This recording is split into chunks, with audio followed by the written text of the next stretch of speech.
camera, but that's okay. Hello, my name is Mildly Gothic and welcome back to my channel. If you have not seen him in previous videos, this is Domino. Domino is my rescue dog. I've had him for about 2 months now. And of course, it would not be me or my channel without doing something for Halloween involving this friendly fellow. So while I did post a video on Halloween, that wasn't actually the costume that I wore with my friends in the party because that makeup's a lot to wear. So I attempted to film the making of this costume. It did not go very well. The week was very busy, and I apologize that this is a super short video. This week has also been super busy, but I wanted to put something up, so I'll try to have some audio about what I was doing, why I was doing it, and then of course the adorable pictures of how annoyed he looks in it. Yeah, were you annoyed? Were you? Yeah. He's a good boy. He's a good boy. This is not really going to be much. I just want to do a quick little intro. I don't think I'll do an outro for this one. What are you doing? My baby. Hello. Hi. No, what? What? Hi. Sit. Sit. Maybe face the camera. Big stretch. Whack me with your tail. Yeah. Yeah. What are you doing? What are you doing? I don't know what you're doing. Well, apparently he doesn't want to be in frame anymore. But I hope this is fun. It's just supposed to be quick and simple, and thank you for watching. Give it a like, subscribe if you want. I promise not all of my content is like this. I just kind of ran out of time this week, but I wanted to still post something, so enjoy. Hi, puppy. So the entire base of this project started with an adult men's long sleeve white shirt. And so I cut off the sleeves, and that's what I used as the basis for the ears, along with some other scrap black fabric that I had, and then the pink fabric. I traced an arbitrary shape, and the width, I made him 6 inches wide, which is about the width of his head. I figured if they were larger than what I needed, I could cut them down to size.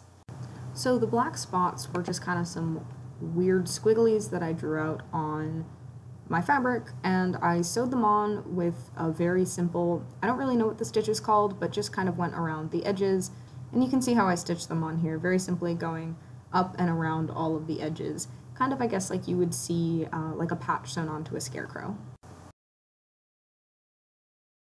Once I got all the black patches sewn on, I then moved to attaching the inside of the ear, which is the pink, and just like any sewing project, I pinned them right sides together. So I would then flip it inside out. My seam allowance was, I don't know, I guess about a ½ inch. I sewed this entire thing by hand. I do own a sewing machine, however, for this small project, I had other things going on my table and could not spare the space for the sewing machine, so I just decided to do it by hand. Does that make me a little crazy? Maybe. Who knows? The stitch I used, I believe it's called a running stitch. So after pulling the knot through, or the thread through, you take the needle in and out of the fabric multiple times before actually pulling it all the way through, and then every time I started a new pass with the needle, I actually went back just a little bit to help secure it as I went along through the stitching. Although I was smart enough to square off the top of the ear, what I forgot to film is I cut notches in the sides of the round so that it would actually lay flat, and I did use my iron to help iron those flat so that when I turned the ear inside out, I could get it nice and actually flat and it wasn't going to be weirdly bubbled. Now comes time for the shirt. So the very first thing I did was cut the shirt in half down the center, because that's how he was going to get it on. He was going to wear it, and it was going to be, the seam was going to be on his belly. I did cut off a large portion of the base of the shirt. I initially measured what I thought would be a good amount. I measured 12 inches just as an arbitrary starting point, and then I actually put it on him and saw where his spot was, and that I should probably make it just a little bit longer, and so that is where I made that final decision to cut it. I never did hem this line, but I don't think it really was that big of a deal. But this square that I cut off is what I ended up using as the headpiece that the ears and the horns attach to.